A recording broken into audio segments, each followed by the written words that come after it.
Do you swear or affirm under penalty of perjury that the testimony you're about to give is true and correct to the best of your knowledge, information, and belief, so help you God? In May, Attorney General Bondi reportedly told Trump that his name had indeed appeared multiple times throughout the Epstein files. And not long thereafter, in July, you and the Attorney General released a memo claiming that, quote, no further disclosure would be appropriate or warranted. In a few short months, how did you go from being a crusader for accountability and transparency for the Epstein files to being a part of the conspiracy and cover-up? The answer is simple. You said it yourself, because of who's on that list. Dr. Patel, before you joined the FBI, you railed against it for covering up Jeffrey. That's what we're working with. Oh, wait, have you released all of the stuff that the FBI has seized from Epstein's house? The computers, the emails, the file cabinets, the documents? What about the financial records? Have you released all of that? Everything the court has allowed us to release. Which court are you talking about? 3 separate federal courts have come in and said... We're talking about the evidence you've got. It's got nothing to do with what those courts have. Do you have any idea how the law works? Wait. Do you want me to break the law in a federal judge's order? No, I want you to follow your own word, Director Patel. You said up there it was under the direct control of the FBI director. He had the black book. Everything I have direct control over, we have gone to court. You haven't. Complete your sentence. Everything. Clear, how many of the Epstein files were released in the 4 years of the Biden administration? 0. I'm asking about why you aren't releasing the full Epstein files, including the names of people who were involved in the sex ring that you promised to do before you became FBI director. I just told you I'm not going to release downloaded porn of I'm not asking on the about internet. that. Fine. I'm asking about all the other files. What other videos? Tell me. Tell me. That's what I'm asking. Tell me. You're saying there are no videos that would be relevant to anyone else involved in the Jeffrey Epstein sex ring. Pursuant to Mr. Acosta's collection of information based on the search warrants. That's all we have in our possession. And I'm asking you, that stuff. That's all we got. I'm not asking all you got. I'm asking you, in that stuff, there's nothing that's related to to any other sex traffic, any other people engaged with Epstein in underage sex. That's correct. To my knowledge, no. Okay.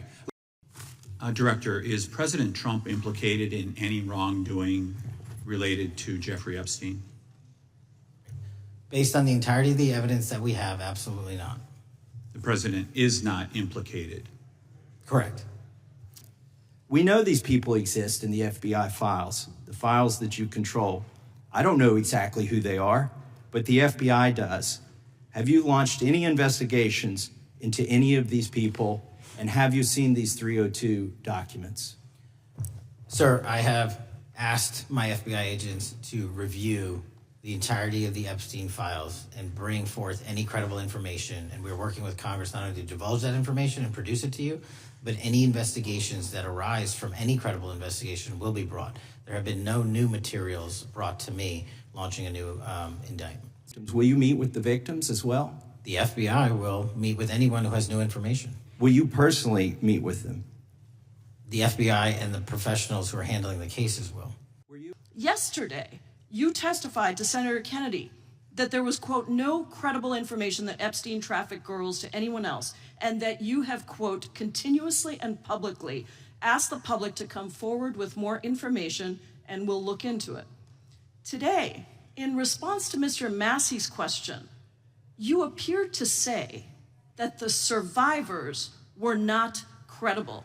These are survivors. That's not at all what I said. Okay, great. I'm going to ask you this in a second, but let me tell you about the don't lie about survivors, me. and let's bring them up here into the room. These are women who came to the Hill and testified that they were groomed and raped at the age of 14 and 16 years old, and they called to meet with the president and to meet with the FBI and to have people investigate their claims. Some of them have never testified before. If you are so interested in getting the public to submit any information, why have you not met with them? You said you haven't met with them. Have you met with them? I'll give you one more chance. My job as the FBI director is to invite Is the all answer yes or investigative no leads. to whether or not you met with these women who were sexually abused and raped? Any insinuation by you or any What people is on the your if? side that I am not manhunting child predators and sex traffickers, just look at the Mr. stats. Patel, And you talk Mr. about Chairman, cover-ups, man. Mr. Chairman, you this talk is about my time, cover-ups. and I will take Why- as much time as Where I were want. you during the Instruct Obama the and witness, Biden Mr. administrations Chairman. when these so-called Instruct the cover-ups were witness. going on? Mr. Why didn't Chairman. anyone in those administrations Time. talk to any of these Mr. purported Chairman. witnesses? And you know, my Democratic colleagues are so concerned now, Mr. Patel, all of a sudden. Where were they last year? Where were they the year before? Where were they the year before that? Where was the last president in any of this? All I know, the only thing I see is a single letter from the ranking member that was sent in 2019 that he didn't like the plea deal, and some people signed on to that. Most of the truth, the real truth, let's be honest, let's be intellectually honest. The real truth is we didn't hear from them at all. There were 26, the gentleman mentioned the select committee. There were 26 confidential human sources at the Capitol on January 6, 2021.